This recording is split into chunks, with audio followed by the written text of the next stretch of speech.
Stop forcing everything. Let God take over. Carl Jung.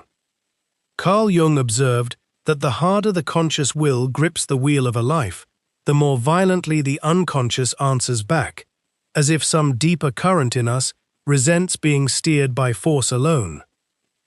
Meister Eckhart, whom Jung read closely and quoted with real affection, wrote that God is near us, but we are far from him, that God is at home, and we are the ones who have made ourselves strangers.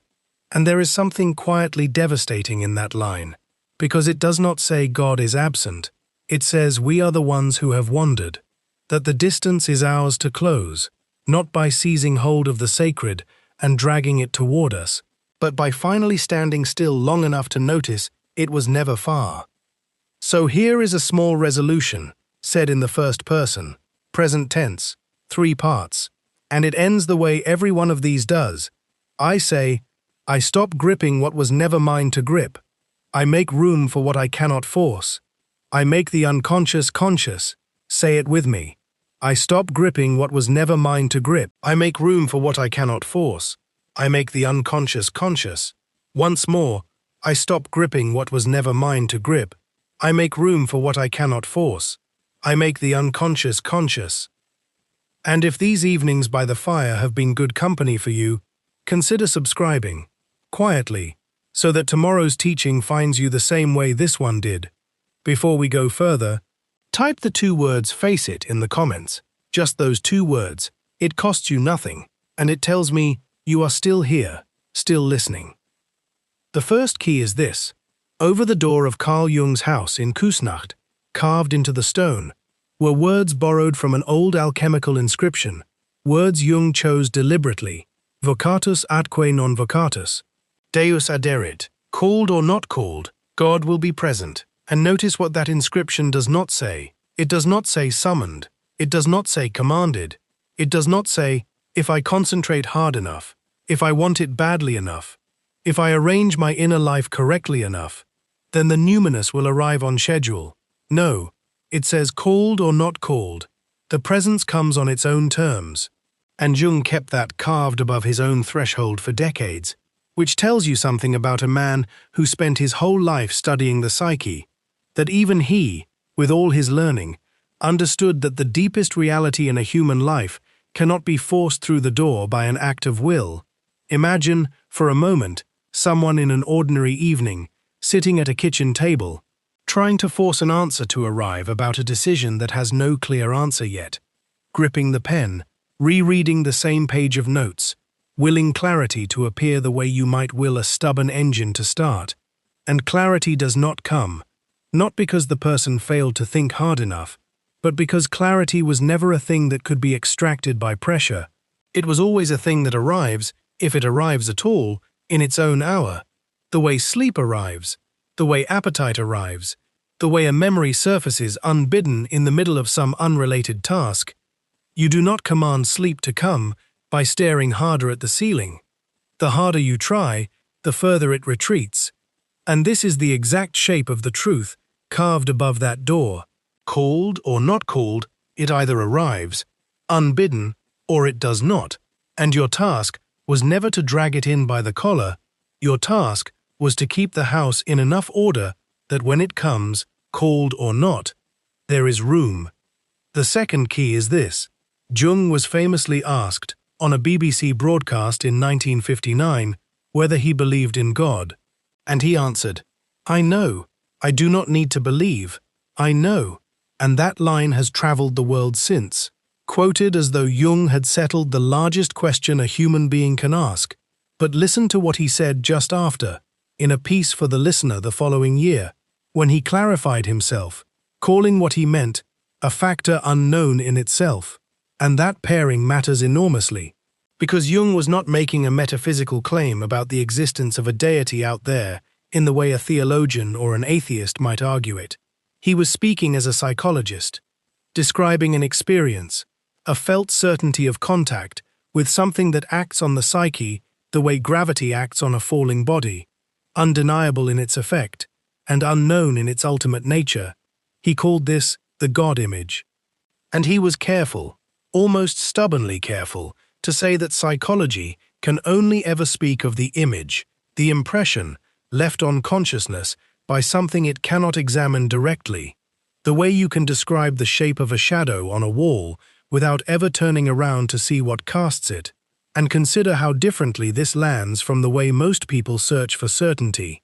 Imagine someone lying awake at night, trying to force belief into existence the way you might force a muscle to lift a weight, repeating a claim to themselves, gripping it, testing it, demanding that it prove itself by morning, and finding only more doubt waiting on the other side of the effort, because belief forced is always belief that knows, somewhere underneath, that it is being forced, and this is the whole hinge of what it means to stop forcing things.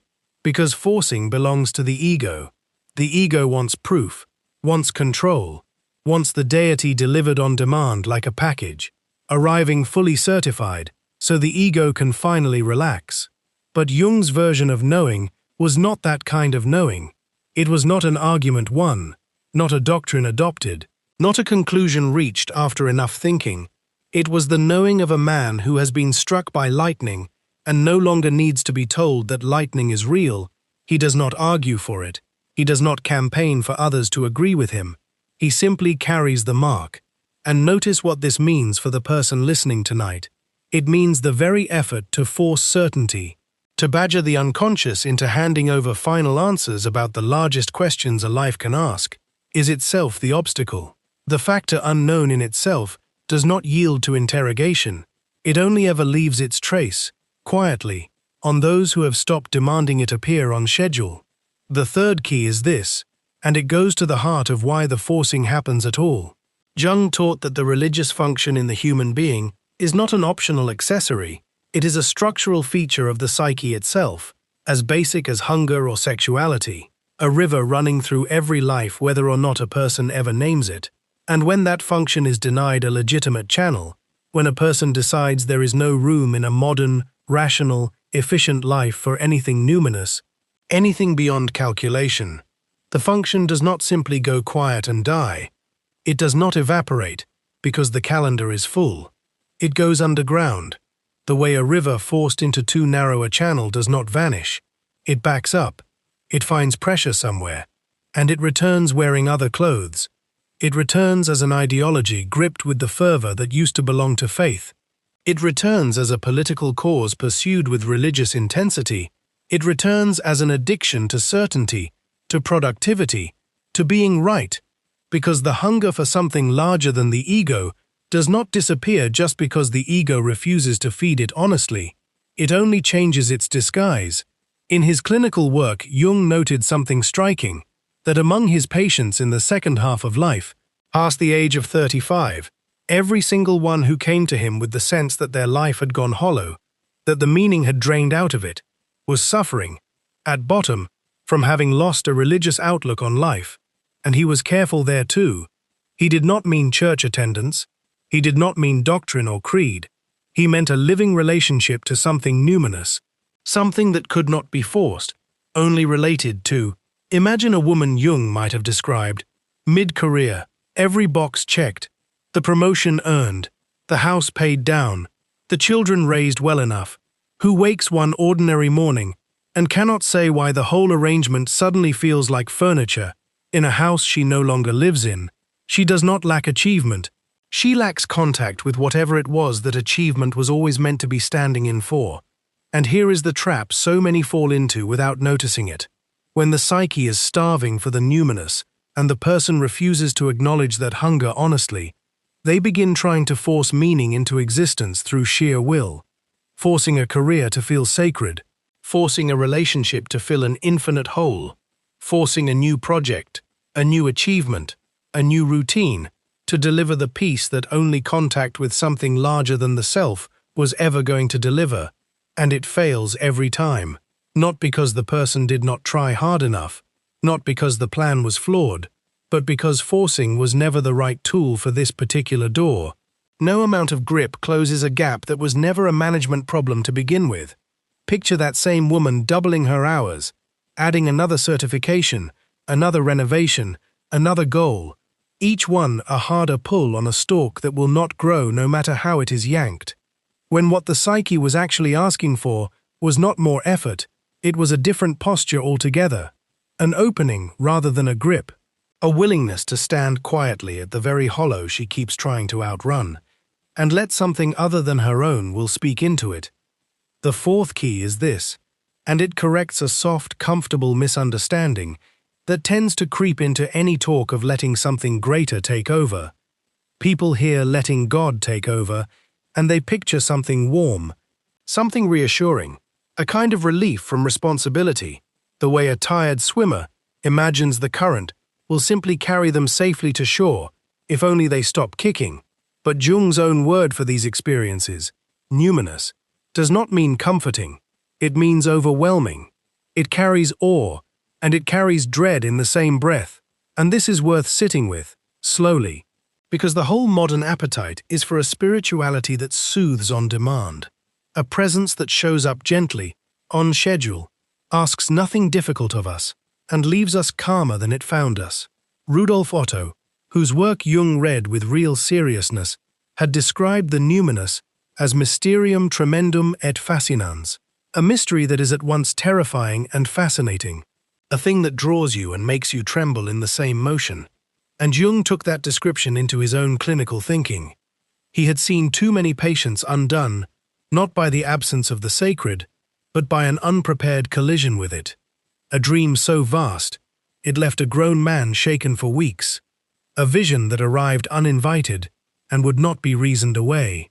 Imagine a woman, ordinary in every outward sense, raising a family, keeping a household, who begins to feel a presence pressing at the edge of her waking life, not menacing exactly, but enormous.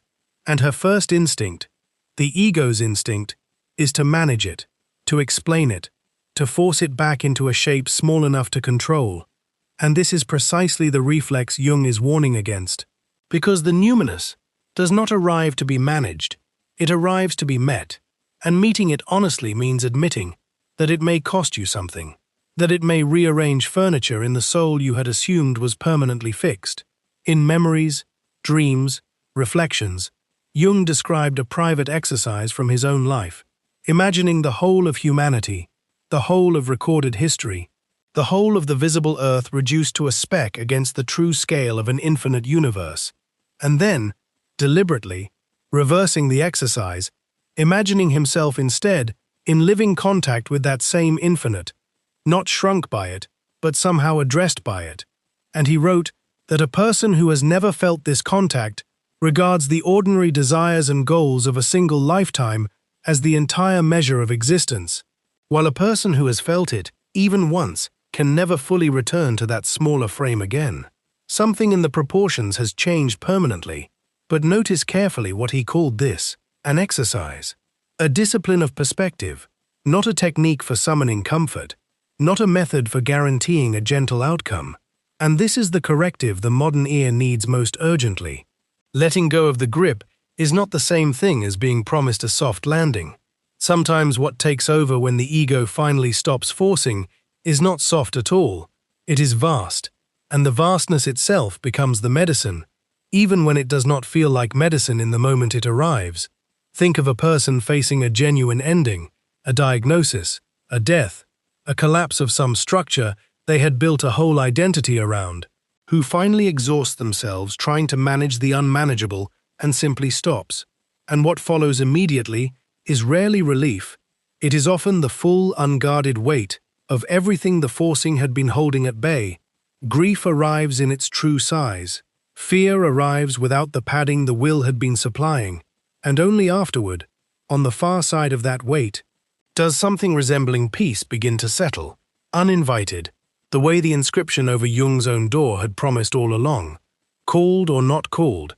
And this ordering matters, the weight before the peace, not the peace instead of the weight, because a spirituality that promises only comfort has quietly rewritten the numinous into something smaller and safer than Jung ever found it to be. He did not walk away from his own confrontations with the depths lighter and easier. He walked away marked, and it was the marking itself, not the comfort, that told him something real had passed through. The fifth key is this: if forcing is the wrong posture, and passive collapse is not the right one either, then what is left? And Jung's own practice gives an answer. Not force, not surrender in the sense of giving up, but something closer to attentive waiting with the door left open. And to understand what that actually looks like in a life, consider something almost embarrassingly ordinary. Consider a person lying awake at 3 in the morning, trying to fall asleep, and notice what happens the moment that person decides to force it. The harder they concentrate on sleeping, the more awake they become. The jaw tightens, the mind races faster, precisely because it has been given a command.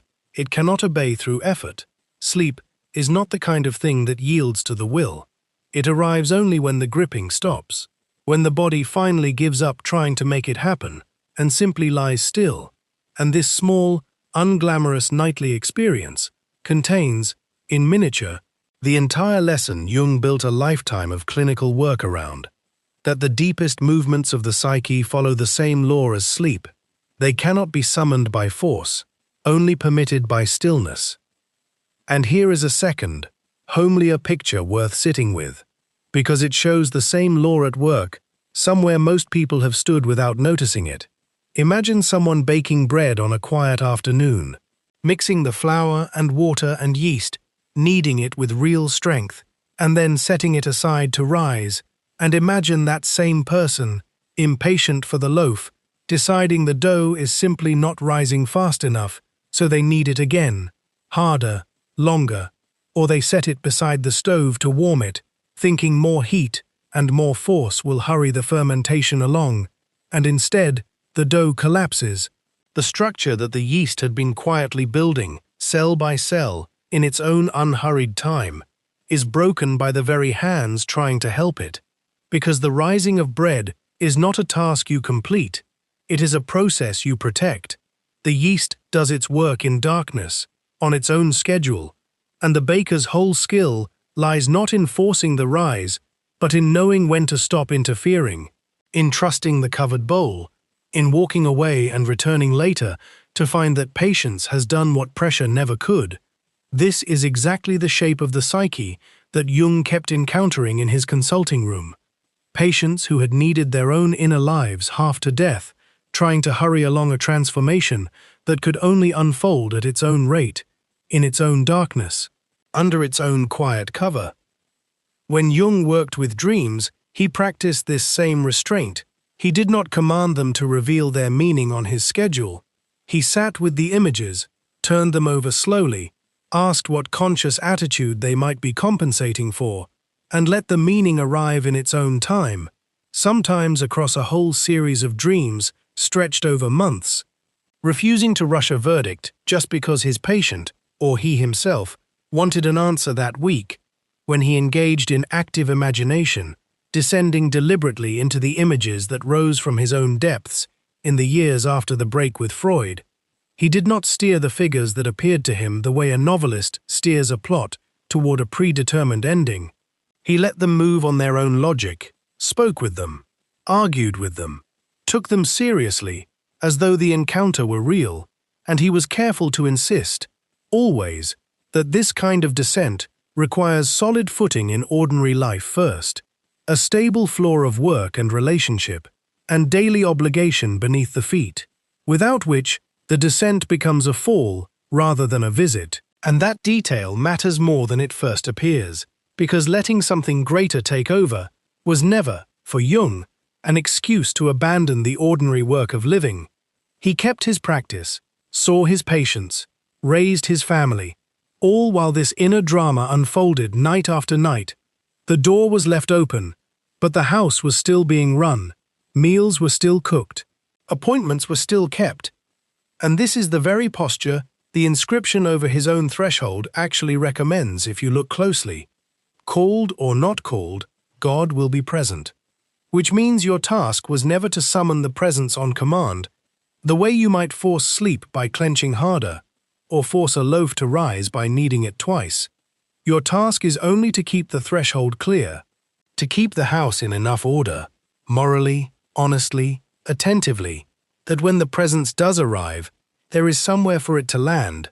And think for a moment of how often a person searches for the right word, a name, a memory, and cannot find it no matter how hard they strain after it. And then, an hour later, doing something else entirely, walking down a street, the word simply arrives on its own, unbidden, because the straining itself was blocking the very channel it was trying to force open. This happens so often, and so reliably, that it ought to tell us something about how the deeper layers of the mind actually work. They do not answer to command, they answer to release. Imagine tending a garden you cannot make grow by pulling on the stems. You can only prepare the soil, clear the weeds, water it faithfully, and then wait.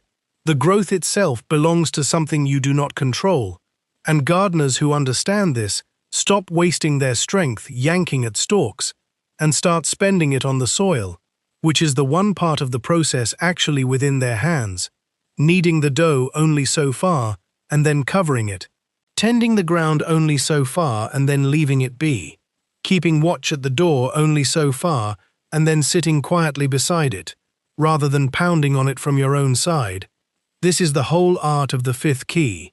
Not gripping, not collapsing, but tending, faithfully, quietly, the one part of the threshold that was always yours to keep. The sixth key is this, and it is the widest view, the one that gathers the others together, individuation itself, the lifelong process Jung described of becoming the whole person you already potentially are, was never, in his account, something the ego achieves by main force. The ego is a necessary partner in the process. It must show up, do the daily work, keep the appointments with itself, hold its ground. But the deeper movement, the movement toward the self, that wider center of the psyche which includes and exceeds the ego, is not something the ego can compel into being. It is something the ego cooperates with, the way a sailor cooperates with wind rather than manufacturing it. You can trim the sails, you can hold the tiller steady, you cannot make the wind blow, and a great deal of unnecessary suffering in a life comes precisely from confusing these two tasks, forcing when you should be preparing, gripping when you should be holding still, demanding when you should be listening. Imagine a woman who has spent years trying to force her own transformation the way she forces everything else in her life. She reads, she studies, she journals every morning without fail. She sits in silence for 20 minutes by the clock and grows quietly furious when nothing arrives. No insight, no peace, no sense of the sacred. She treats her own becoming like a project with a deadline, another item to be managed and completed, and the more she pushes, the more the whole enterprise starts to feel hollow, mechanical, like knocking on a door that has been locked from the other side. And then one ordinary evening, doing nothing at all, washing dishes, not meditating, not trying, a memory surfaces from childhood, unbidden, carrying with it a feeling she has been circling for years without naming, and something in her loosens, not because she finally forced it open, but because she had, for one unguarded hour, stopped standing guard at the door demanding it open on her schedule. This is not a story about magic. It is a story about a threshold. The presence she had been trying to summon by will had been waiting the entire time for the one condition she had never offered it, an open door instead of a demand. Jung saw this pattern constantly in his patients and named it plainly, that the neuroses of the second half of life are so often the neuroses of people still trying to run their inner world with the tools of the outer one: ambition, willpower, calculation, control, tools that work beautifully for building a career or managing a household, and fail completely the moment they are turned on the unconscious itself. You cannot outplan your own depths. You cannot outwork your own becoming. The unconscious does not answer to a schedule. It answers, if it answers at all, to honesty, to patience, to the slow keeping of a threshold, rather than the violent kicking down of a door. And this is precisely why he chose to carve those words into stone, above his own home, rather than simply write them in a book, to be read once and set aside. He wanted them standing there every single day, at eye level, at the exact spot where a person crosses from the outer world into the inner one. Called or not called, God will be present. a daily correction against his own temptation, and everyone's temptation, to believe that enough effort could summon what only patience could receive. Let God take over. Then, understood the way this teaching actually means it, is not a permission slip to stop living responsibly. It is not passivity dressed up in spiritual language. It is the far harder discipline of doing everything within your power, the shadow work, the honest look at the persona, the tracking of your own complexes, the daily tending of your own house, and then, having done all of that faithfully, releasing your grip on the timetable, releasing the demand that the deeper transformation arrive on the same schedule as everything else you have ever accomplished by force. This is the last and hardest form of the tension of opposites, holding effort and surrender in the same hand without letting either one collapse into the other, working the soil with everything you have, and then genuinely, not performatively, letting the seed decide when it will break the surface. Most people abandon this halfway. Either they grip so hard nothing can grow in soil that compacted, or they let go so completely that the garden fills with whatever weed happens to blow through. The whole art, the art Jung spent his life describing in 100 different ways, is staying at the threshold, tending without commanding, waiting without abandoning, keeping the door open long after your patience wants to either slam it shut or walk away from it entirely. Because somewhere in that long, unglamorous, undramatic keeping of the threshold, the presence that was never yours to summon finds, at last, a house worth entering. Here is the whole picture. The door was carved with an inscription that never promised control, only presence, called or not called, and Jung himself, for all his knowing, spoke only ever of the image left on consciousness, never of the thing itself, because the religious function in you cannot be starved without returning elsewhere in disguise, and cannot be summoned by will without turning into something smaller than what it is. The numinous, when it comes, is not always gentle. Sometimes it is vast, in a way that unmakes you a little, before it remakes you. And the only honest work left for the ego is not force and not collapse, but the quiet, daily tending of the threshold, the garden, the house, so that whatever is greater than you has somewhere to land when it decides, on its own schedule, to arrive. I stop gripping what was never mine to grip. I make room for what I cannot force. I make the unconscious conscious.